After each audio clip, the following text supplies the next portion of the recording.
그리스도의 풍성하신 은혜와 사랑이 늘 함께 하시기를 바랍니다. 오늘 이 아침에는 로마서 제9장 1절로 13절까지의 말씀, 생명의 삶 큐티 8월 12일자 말씀입니다. 로마서 9장, 10장, 11장, 3장은 이스라엘 사람들, 유대인들의 구원 문제를 거론하고 있습니다. 1장부터 8장까지가 온 인류 가운데 그리스도인의 구원 문제를 다뤘다면 특별히 9장에서 11장까지는 유대인들, 이스라엘 사람들의 구원 문제를 다뤘는데 그것은 예정론과도 관계되는 문제입니다. 그리고 12장 이하는 윤리 문제를 다루고 있는데 그래서 1장부터 8장은 교리요, 12장부터 16장은 윤리 문제라면 이 가운데 있는 9장, 10장, 11장의 이스라엘 사람들의 문제, 갑자기 조금 생뚱맞은 느낌이 있지만은 하나님의 예정 경륜 가운데서는 매우 중요한 문제다. 우리가 이렇게 보아야 하겠습니다.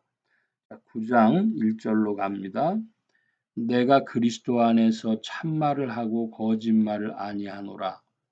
나에게 큰 근심이 있는 것과 마음에 그치지 않는 고통이 있는 것을 내 양심이 성령 안에서 나와 더불어 증언하노니 나의 형제 곧 고륙의 친척을 위하여 내 자신이 저주를 받아 그리스도에게서 끊어질지라도 원하는 바로라. 사도 바울이 그리스도에게서 끊어질지라도 원하는 소원이 있다고 합니다. 이것은 사실은 문학적인 표현이죠. 그리스도에게서 끊어지게 할 수 있는 것은 아무것도 없다고 8장에서 기술하고는 9장에서 끊어질지라도 원한다고 하는 것은 그만큼 나의 소원이다 하는 것을 강조해서 표현하는 것이 되겠습니다. 자기 고륙의 친척을 위해서 그리스도에게서 끊어질지라도 원한다. 이것은 이제 소원의 표현이고 또한 그 대상이 되는 고륙의 친척, 곧 이스라엘 민족에 대한 사랑의 표현도 되겠습니다. 그 사랑이 사도 바울에게는 어떤 형태로 나타났는가? 그러면 근심과 고통, 자신의 양심과 성령의 문제로 바울에게는 짐이 되었습니다. 그것이 1, 2절의 말씀이죠. 4절입니다. 그들은 이스라엘 사람이라. 그들에게는 양자됨과 영광과 언약들과 율법을 세우신 것과 예배와 약속들이 있고 조상들도 그들의 것이요 육신으로 하면 그리스도가 그들에게서 나셨으니 그는 만물 위에 계셔서 세세의 찬양을 받으실 하나님이시니라. 아멘. 여기 5절 끝에 왜 아멘이라는 단어가 붙었을까요? 성경에 절이 끝나면서 그 채권이 끝나는 것이 아니라 절이 끝나면서 아멘이 붙었을 때는 그 구절이 매우 매우 중요하다는 예수님의 표현으로는 진실로 진실로 하는 것과 복음서의 그런 표현과 같은 것이죠. 이 서신서에 아멘이 붙었다고 하는 것은 매우 중요성을 강조하는 것인데 예수 그리스도 그는 어떤 분이냐? 그는 하나님이시라는 겁니다. 초대교회에서부터 이 문제를 가지고 싸웠죠. 아타나시우스파하고 아리우스파하고 아타나시우스는 예수님은 하나님이시다. 삼위일체 하나님의 한 분이시다. 이것을 주장했고 아리우스파는 그 무슨 이해하기 어려운 말이냐. 예수님은 사람이신데 사람 피조물 중에 가장 탁월하신 분으로 하나님의 방불할 정도의 권능이 있으신 분이셨다. 그러나 하나님은 아니시다라는 거죠.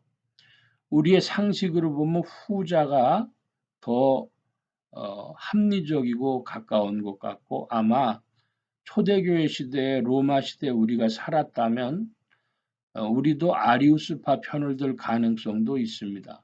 그런데 성경이 분명하게 그리스도는 하나님이시다라고 표현하고 있습니다.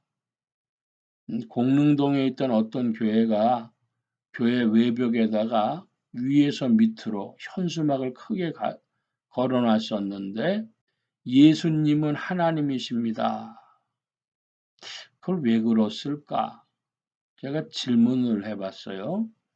2000년 교회사에 보면 예수님은 사람이시다, 예수님은 하나님이시다, 그것 가지고 논쟁이 있어서 결국 예수님은 하나님이시며 사람이시고 사람이시며 하나님이시다. 양성론이라고 하죠. 그것으로 대부분 교리적으로 정리가 됐고, 그래서 그 표현을 예수님은 하나님의 아들이시다, 하나님의 독생자시다, 이런 것으로 대략 정리가 됐죠. 너무 그 문제를 교리적으로 극단화 논쟁화시키지 않기 위해서. 근데 그 교회에서 예수님은 하나님이시다 이렇게 붙여놨던 이유는 아마 그 목사님이 성도들한테 그걸 강조하고 싶으셨든지, 교인들이 예수님이 하나님이시라고 하는 것을 잘 믿지 않으니까,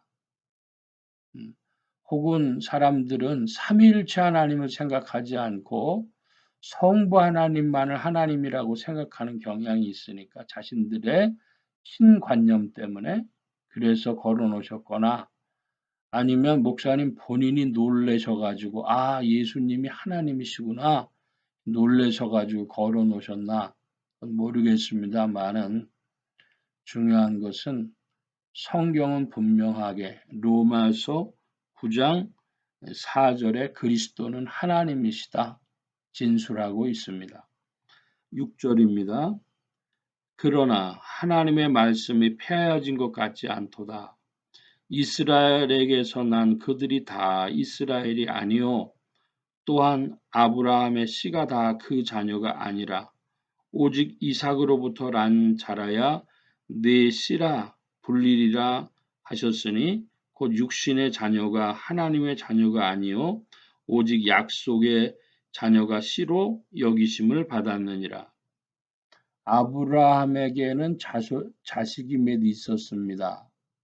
첫째로는 하갈에게서 난 자식이 있었고, 그리고 이제 그 사라로부터 말미암아 난 이삭이라고 하는 딱 하나의 자식이 있었죠.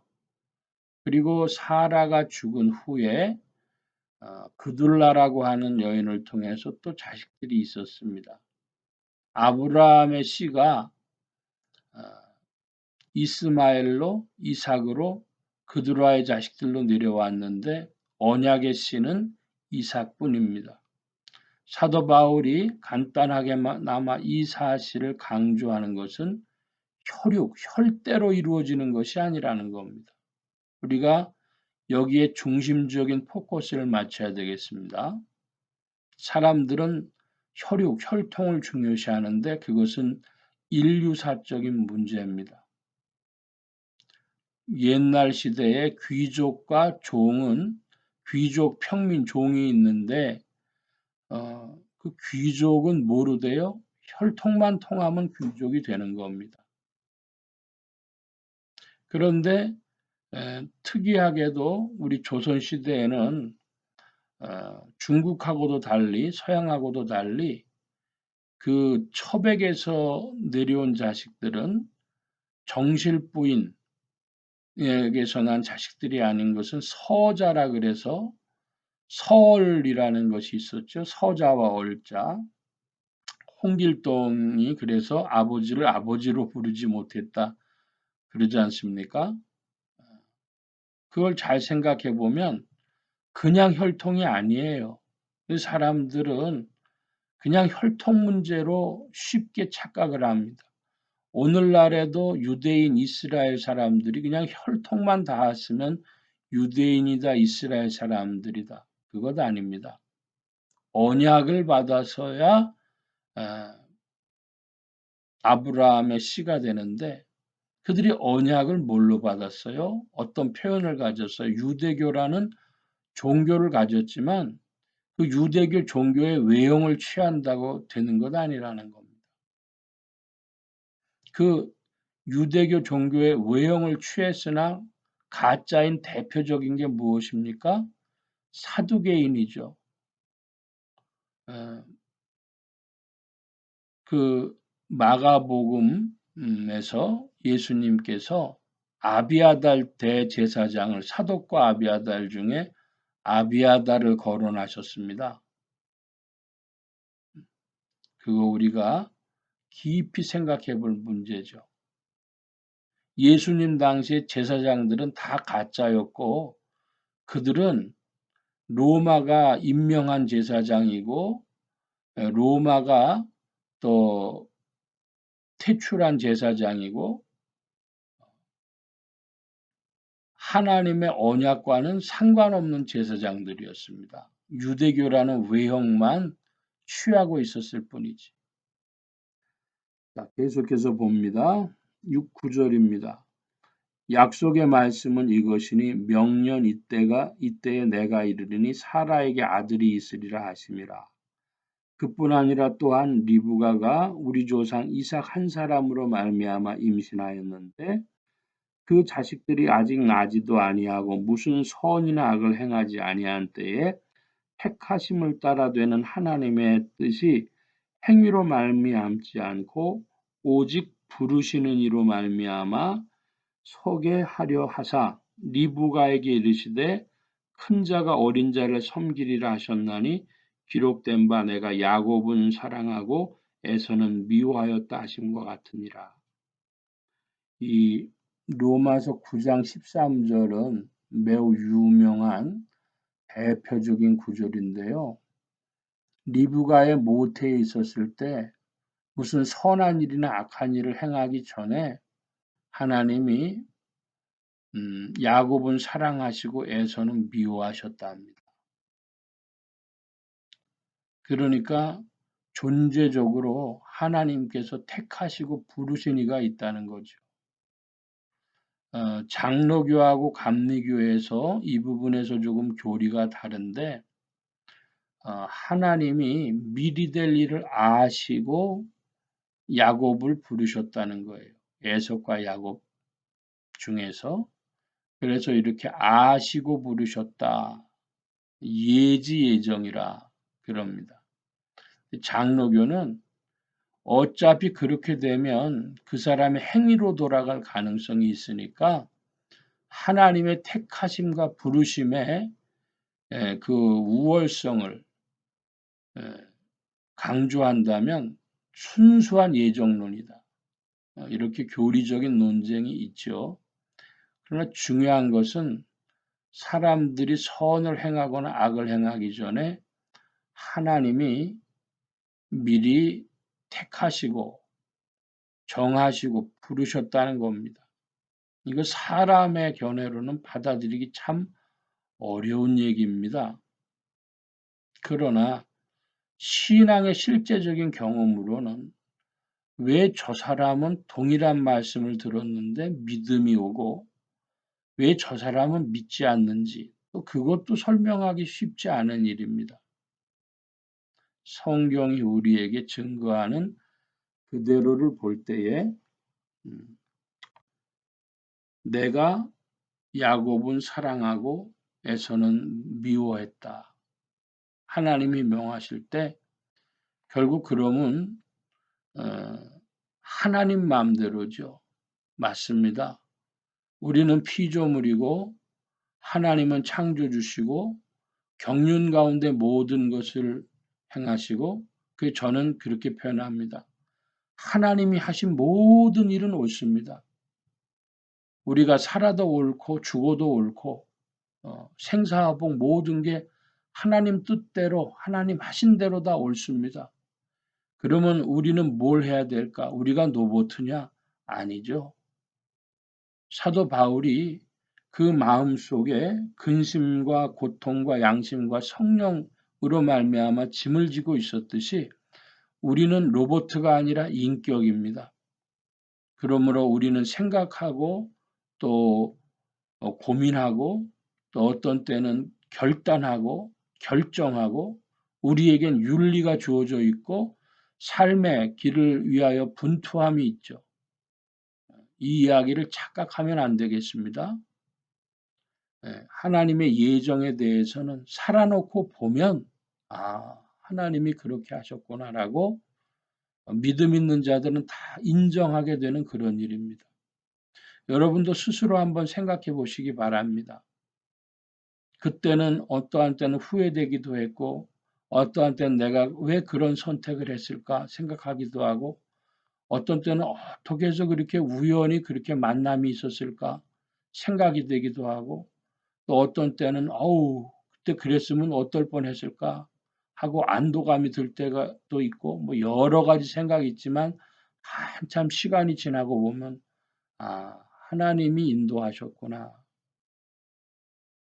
결국 내 평생 하나님이 인도하여 가시는구나 하는 그러한 믿음에 도달하게 되는 것입니다. 예정론, 난해한 이야기지만은 경험적으로 살고 보면 맞는 말씀이다. 우리의 믿음이 증거합니다. 오늘은 여기까지 살펴보겠습니다. 기도합니다. 만복의 근원 되신 하나님 함께하여 주셔서 인생 중에 행하시는 하나님의 모든 일이 옳고 오직 피조물이 죽게 구할 것은 주의 은혜와 긍휼임을 깨닫사오니 주여 우리에게 긍휼을 베풀어 주시고 은혜를 나뉘어 주셔서 그리스도 안에 거하게 하시고 성령을 따라 전진케 하여 주시옵소서. 오늘도 온 교회와 성도들이 함께 하심에 예수 소망교회와 온 성도들과 부족한 종교에도 함께하여 주옵시고 복음 전파와 영혼 구원하는 일에 쓰임 받으며 성령님과 함께 전진케 하여 주옵소서. 오늘도 도우심을 구하며 감사하며 의지하올 때 예수 그리스도의 이름으로 기도하옵나이다. 아멘.